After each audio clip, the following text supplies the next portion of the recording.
fellas, welcome back. Today is the day that we test the biggest and baddest impact drivers that the Homeless Depot has for the getting. So this is the big penis offering from DeWalt and Milwaukee. So the Fuel and the Max XR. And I think when we conduct our test, you will be surprised at the results. I definitely was. So just like all the other videos, we're going to start out with a series of tests, a whole litany of tests. And after that, we're going to do the teardown, which is, of course, the piece de la resistance. And then we're going to give it a review. And the review is going to revolve around the DeWalt XR. The score that we give is going to be specifically for this unit. I've got another review planned where we're going to give this one a score at the end. So without further ado, let's get started. So the first test that we're going to conduct today is, of course, the drag race. And why wouldn't we? Ready, set.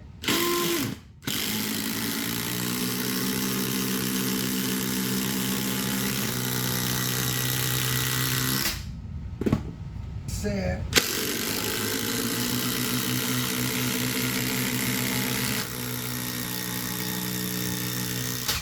The champion. As you can see, the Wilt Dickey handily takes care of the DeWalt across the board. It's not even really close. The next test that we're going to conduct is the torque test on my Hoopty Torque 90.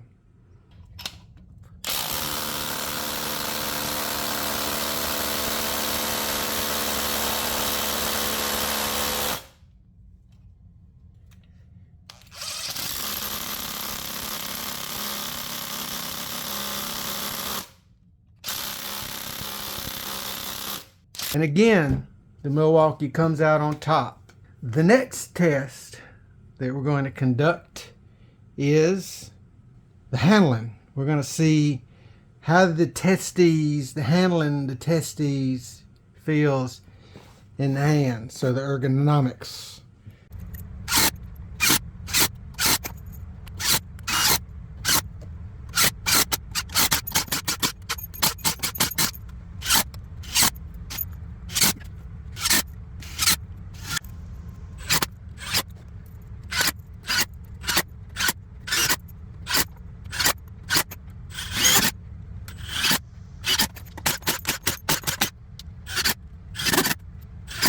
And I would say that the DeWalt actually feels better. The grip is slightly smaller, and I don't have particularly small hands. They're not gigantic, but they're not small. But I just like, you know, the contours of the DeWalt. It feels better. Like the person that designed this designed it around a hand and not just some, you know, hand-shaped design. I don't like the humongous grip on this one. And the material feels better on this one. And the next test, we're going to test to see if the Rip'ems, the propaganda on the box Rip'ems, matches the real world Rip'ems.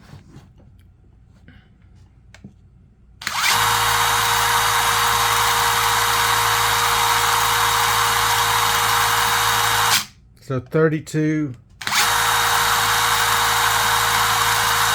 95. And I'll put the actual Rip'ems up there so we can see. I think that's about right. Versus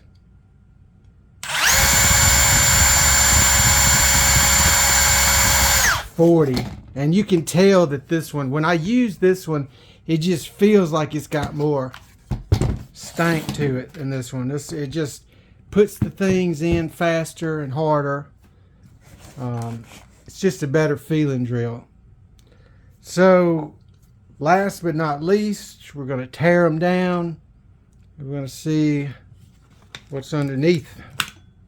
We got them apart, and now we're looking at the innards. So both of them have this little speed selection thing that I don't ever use. I just leave it in third. I don't know why you'd put it in anything else.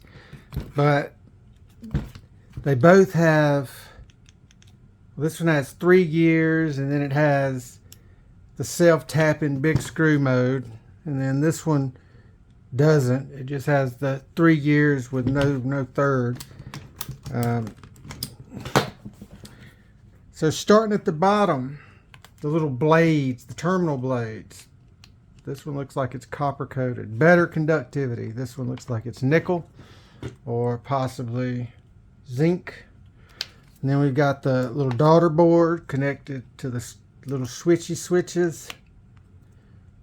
It's got a little Celastic on top for vibratory protection probably, and then the bottom in case you get it wet, it doesn't scramble its guts. And then there's a little Celastic for yank protection so it don't get yanked it off.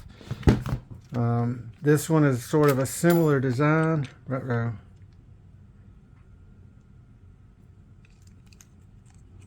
don't know where that went.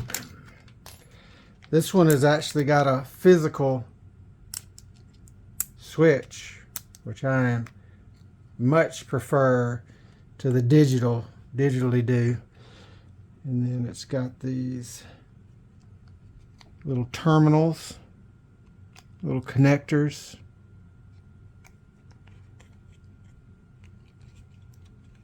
So both have a very similar electronic speed control module, and as you can see, this one's potted, and then they both got the 2 balancing circuits, balancing caps sticking out. This one uses a white, more of a silicone compound, and this one is a 2-part epoxy. This one's kind of squishy. They both are designed to do the same thing, to protect from water damage. This one has a bellow to prevent dust ingress into the potentiometer, the switchy switch. This one does not have that feature.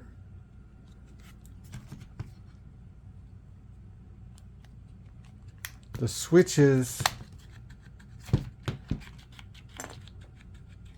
I just like the way, everything about the way the DeWalt feels is better, in my humble personal. It's just a smaller, physically smaller switch, and it's easier for me to get my little fingers around. The wiring, I mean, it just seems cleaner on the DeWalt than this one. There's more attention to detail. And then the whole thing is sort of this unibody design, whereas this one, pieces are sort of modular, so they can switch them out. This one would not be as easy to switch out, put in other drills for sure. And then moving on up to the motor assembly. They both have these little pancake style motors, and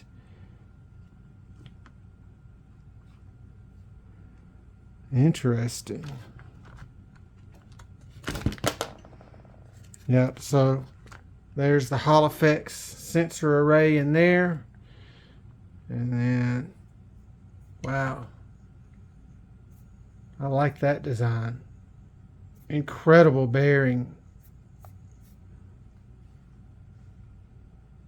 You don't usually see that, where it's sort of built into the casement. And then you can see the windings of the armature.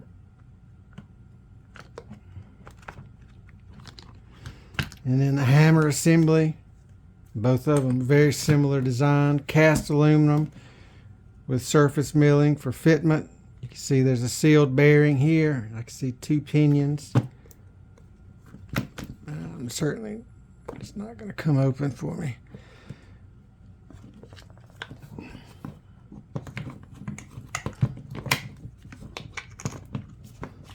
I really like the way this one goes together though. Wow, that's a very nice, clean design. Very clean, very nice. Nicey nice.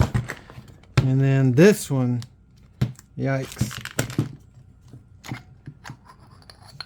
So it's definitely molybdenum disulfide.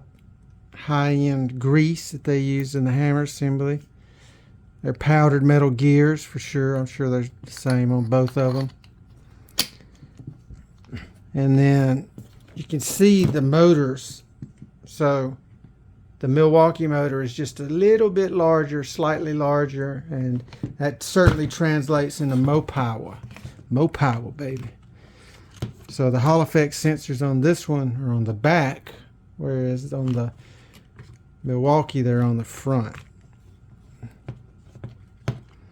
So all in all, I would say that the DeWalt is a slightly higher quality build. It just, to me, strikes me as a little bit better. Mo better. So, last but not least, we're going to give it a review. So first, performance. I give it a 7.5. It's not incredibly high performance, but it's certainly good enough to get the job done. Ergonomics. It's probably one of the best feeling tools I've ever used. I give it an 8.5 in ergonomics. Fantastic. Build quality. It's also exquisite build quality, if you ask me. You know, I've seen the insides of lots and lots of tools, and this one is probably second to none. Except maybe the Makita. I give it an 8 in build quality. Electronics. The electronics are nice. It's, you know, performance-wise, it's lacking, but as far as the quality of the components that I see, you know, I give it a 7.5. Innovation. There's nothing particularly innovative about it. I do like that it has the physical switches instead of the digital switches. So I give it a 6.5 in innovation. Value. If you can get this thing on sale, you got you a winner. I give it a 7.5, and then you'll see the total. So that's my review, the score I give this particular unit. If you don't agree with it, you can go to our website, review.wfskills.com, and you can leave your own review. Till next time.